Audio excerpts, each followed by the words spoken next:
Bonjour à toutes et à tous. Alors aujourd'hui, vidéo un peu plus zen, un peu plus calme, voilà, on s'est détendu, on s'est mis bien, et une petite vidéo un peu, j'ai envie de dire, hors série, mais en même temps un peu d'actualité, parce qu'aujourd'hui on voit énormément d'actualité, du Isaac, du Gyökeres, on va chercher Kimmich, on va chercher Van Dijk, on va chercher... Nico Williams, tout n'est pas fini. Deco, il t'a fait une interview où il t'explique pas mal de choses qui peuvent être des fois intéressantes, des fois pas intéressantes du tout. Et j'avais envie de me stopper 2 secondes sur tout ça, sur toute cette actualité qu'on a actuellement au Barça, pour vous donner mon impression personnelle.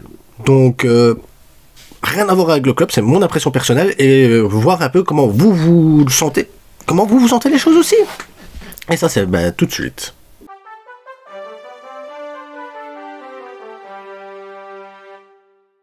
Donc, merci à tous de me suivre, de liker, de vous abonner, tout ça, et d'être toujours là, et d'être de plus en plus à commenter les vidéos, parce qu'on discute de plus en plus dans l'espace commentaire, il y a beaucoup d'échanges, pas forcément tous d'accord, mais il y a de plus en plus d'échanges, et je trouve ça sympa, ces échanges qui des fois sont un peu... c'est pas grave.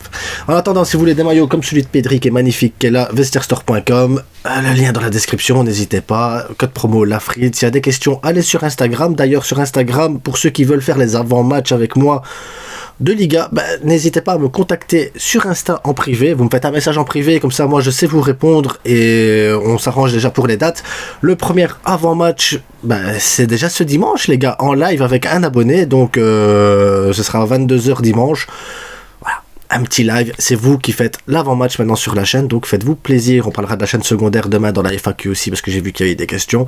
En attendant, aujourd'hui on parle pas de ça. Aujourd'hui on va parler un peu de mon ressenti sur tout ce qui se passe au niveau des rumeurs. Donc le Kimmich, Isaac, Gyökeres, et on n'est pas sur un débat de savoir si Isaac est mieux que Gyökeres ou Gyökeres est mieux qu'Isaac. Ça on en fera aussi une vidéo spéciale entre les deux, savoir qu'est-ce qui est mieux, parce qu'il faut que j'analyse. Moi de mon côté j'ai ma préférence pour Isaac, mais j'ai beaucoup d'abonnés qui me disent attention Lafrit, Gyökeres n'est pas dégueulasse du tout comme tu le penses. Donc je vais regarder pas mal de trucs sur Gyökeres pour me faire mon idée, mon opinion personnelle sur le joueur. Donc ça sera plus tard.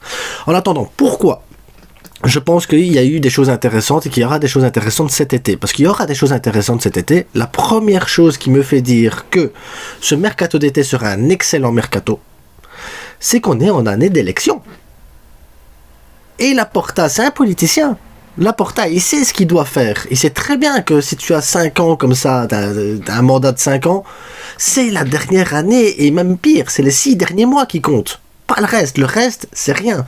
Mais le reste, Laporta, il l'a préparé. Il a préparé ce moment ultime du mercato pour se faire réélire. Il l'a préparé. La baisse de la masse salariale, la liquidation des joueurs qui servent à rien, les ventes de petits joueurs et tout ça, le retour de la Masia, des joueurs qui sont en train d'exploser, un directeur sportif, technique et tout ça, tout ce qui va avec, les préparateurs physiques et tout. On commence à avoir une équipe vraiment top du top. Aujourd'hui, le Barça lutte en Liga, en Copa, en Ligue des Champions. Tu dis, ok. Et tout ça avec des enfants, la plupart du temps, issus même du club, des enfants qui ont le Barça dans leur cœur. Il y a beaucoup de choses qui sont bien faites, mais à côté de ça, tu as aussi le 1 pour 1, la liberté des joueurs de pouvoir partir ou rester. C'est ce que Deco hier annonçait aussi en conférence de presse, enfin dans l'interview, où il te dit oui, Garcia il est là, il reste 1 an de contrat, mais voilà, aujourd'hui il a décidé de rester parce qu'il se sent bien. Peut-être que demain il se sentira pas bien, c'est peut-être pas encore le moment pour lui de prolonger, il faut voir avec le temps. Et on a la même chose comme discours avec Aroro, et donc si plus tard les joueurs veulent partir, ils ont la liberté de partir, ils ne veulent pas garder des joueurs qui ne veulent pas rester. Et c'est cohérent. Tu te dis ok, ça veut dire que Garcia pourrait partir à un moment donné, ça voudrait dire que Aroro pourrait partir à un moment donné, ça veut dire que si d'autres joueurs veulent partir, ils peuvent partir, il y aura la liberté et ils ont le choix eux de rester ou de partir. Ça ne dérange pas le club parce que de toute façon le club a préparé tout ça. On apprend aussi que Robert Lewandowski il prolonge, ce qui n'est pas une mauvaise chose pour moi, ce qui n'empêche pas d'aller chercher un neuf, et comme la masse salariale a fort diminué, son salaire ne dérange pas non plus. Je vous ai fait une vidéo il y a 2 jours justement où je vous explique que c'est possible d'aller chercher Isaac, Nico Williams et tout financièrement parce qu'ils ont bien préparé le terrain en fait. Aujourd'hui je ne vais pas faire un truc mathématique en vous expliquant tout ça, je l'ai fait il y a 2 jours. Donc si vous voulez revoir ma vidéo d'il y a 2 jours où mathématiquement je vous explique qu'il n'y a pas besoin de vendre de joueurs importants pour pouvoir aller chercher Isaac ou pour pouvoir aller chercher Nico Williams, allez-y, allez la voir. Mathématiquement je vous explique que tout ça c'est possible. Aujourd'hui je vous dis juste j'ai le sentiment que Laporta prépare correctement son mercato, que Laporta est en train de préparer sa réélection, que le retour au Nou Camp à cette date-ci, c'est primordial pour lui, pour sa présidence. Le retour du Barça dans les grandes affiches européennes, c'était important également. Le Barça qui lutte en Liga maintenant de manière égale à tous les autres clubs, c'était important également. Et se dire qu'aujourd'hui, le Barça, avec l'équipe qu'il a, peut prévoir sur 10 ans. Quand tu prends du Lamine Yamal, du Koubarsi, du Gavi, du Pedri, voilà, et tous les autres joueurs, Baldé et tout, je ne vais pas les citer tous, mais la plupart d'entre eux, quasiment, pour pas dire quasiment tous, c'est une génération pour les 5 à 10 prochaines années, les gars. On a un Barça qui est préparé pour 5 à 10 ans. Un Barça qui est préparé pour le deuxième mandat de Laporta. Un deuxième mandat où Laporta préparera sa succession. Mais en attendant, le Barça, je pense que politiquement, on a galéré pendant 3-4 ans pour préparer la réélection de Laporta et que Laporta a bien fait son travail là-dessus. Et niveau communication, maintenant, on va avoir de la très bonne communication parce qu'on va pouvoir aller chercher ce qu'il faut. Donc j'ai un très bon sentiment sur le prochain mercato d'été, que ce soit du Kimmich, Gyökeres, Musiala, Wirtz, je m'en fous. C'est pas ça le plus important. Le plus important, c'est que le Barça va pouvoir se renforcer là où il faut, mettre de l'argent là où il faut et qu'on va pouvoir aller chercher les titres comme on le désire nous. Donc cette année-ci, on verra ce qui va se passer parce que comme objectif début d'année, j'avais dit reprendre du plaisir avec ce Barça et faire au mieux dans toutes les compétitions. On reprend du plaisir, on fait au mieux dans toutes les compétitions.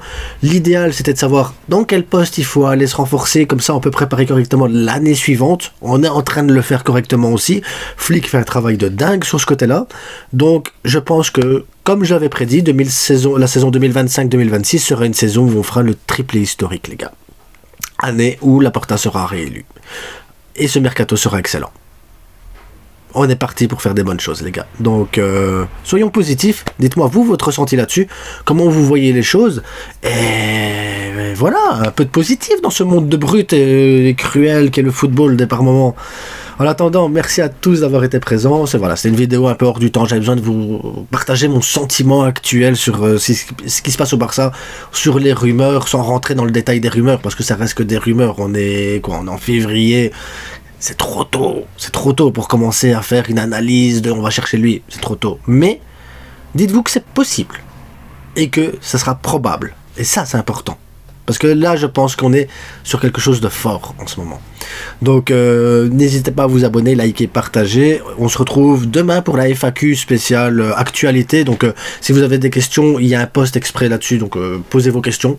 Je réponds à toutes les questions. Donc, la vidéo, elle fait 10 minutes, elle fait 1 heure. C'est pareil. Pareil au même pour moi. En attendant, abonnez-vous, likez, partagez. Encore merci de me suivre. Merci de commenter. Merci d'être derrière la chaîne. Et à très bientôt. Je ferai également une vidéo pour les Madrilènes pour leur expliquer pourquoi le Real de cette année est dégueulasse par rapport au Real de l'année passée. Pourquoi je me permets de le dire et pourquoi je suis déçu de ce Real-là malgré les joueurs qu'ils ont et que pour moi Ancelotti et Pérez sont les plus grands responsables de ce que le Real propose aujourd'hui. Parce que oui, je suis désolé, c'est pas parce que le Real a gagné contre City que le Real a été bon. Le Real a juste été moins mauvais que City et c'est tout. Alors beaucoup de gens se sont vexés parce que oui, c'est pas une analyse, je vous ferai une analyse si vous le désirez, mettez ça en commentaire. Ciao.